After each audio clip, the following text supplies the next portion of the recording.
Hi friends, ఈరోజు ఈ వీడియోలో ఏపీ రాష్ట్ర వ్యాప్తంగా ఉన్నటువంటి రైతులకు కేంద్ర ప్రభుత్వం అందిస్తున్న ముఖ్యమైన పథకాలలో పిఎం కిసాన్ సమ్మాన్ నిధి పథకం కూడా ఒకటి.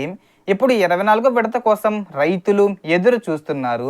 ఈ డబ్బులు రావాలంటే మీరు 3 పనులు చేయాల్సి ఉంటుంది. అలాగే ఈ అర్హతలు కూడా ఉండాలి. సో ఆ 3 పనులు ఏంటి, ఆ అర్హతలు ఏంటో ఈ వీడియోలో తెలుసుకుందాం.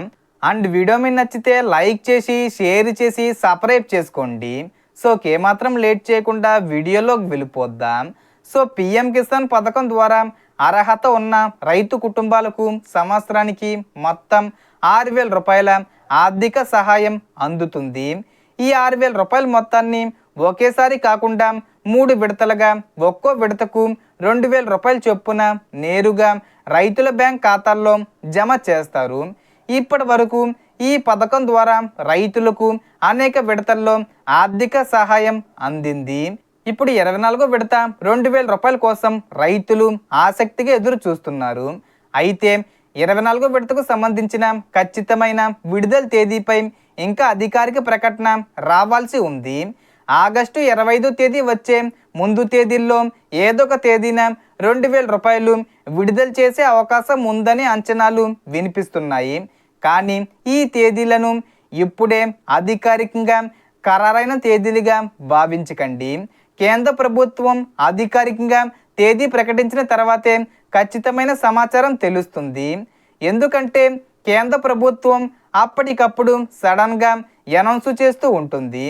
అందుకే ఇంకా పక్కాగా డేట్ అనేది ఫిక్స్ చేయాల్సి ఉంది.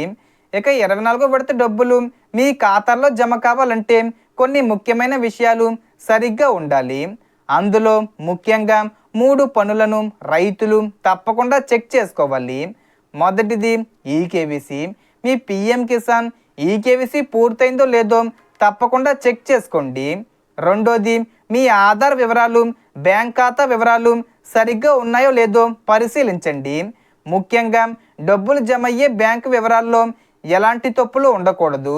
మూడోది మీ పిఎం కిసాన్ బెనిఫిషరీ స్టేటస్ను చెక్ చేసుకోవాలి. అందులో మీ పేరు, భూమి వివరాలు, పేమెంట్ స్టేటస్ వంటి వివరాలు సరిగ్గా ఉన్నాయో లేదో చూసుకోవాలి.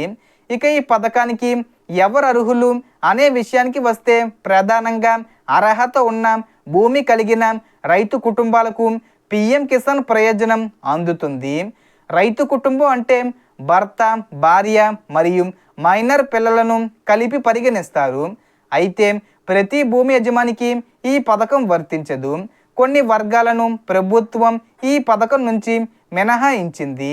సో దీనికి సంబంధించి ఏ చిన్న ఇన్ఫర్మేషన్ వచ్చినా నేను వీడియో చేసి పోస్ట్ చేస్తాను. ఆ యొక్క అప్డేట్స్ మీరు మిస్ కాకుండా ఉండాలంటే వెంటనే మన ఛానల్ని సబ్స్క్రైబ్ చేసుకోండి. సో మొత్తం ఇన్ఫర్మేషన్ ఇది ఫ్రెండ్స్. మీకు ఈ వీడియో నచ్చితే లైక్ చేయండి, షేర్ చేయండి అండ్ సబ్స్క్రైబ్ చేసుకోండి. Thanks for watching.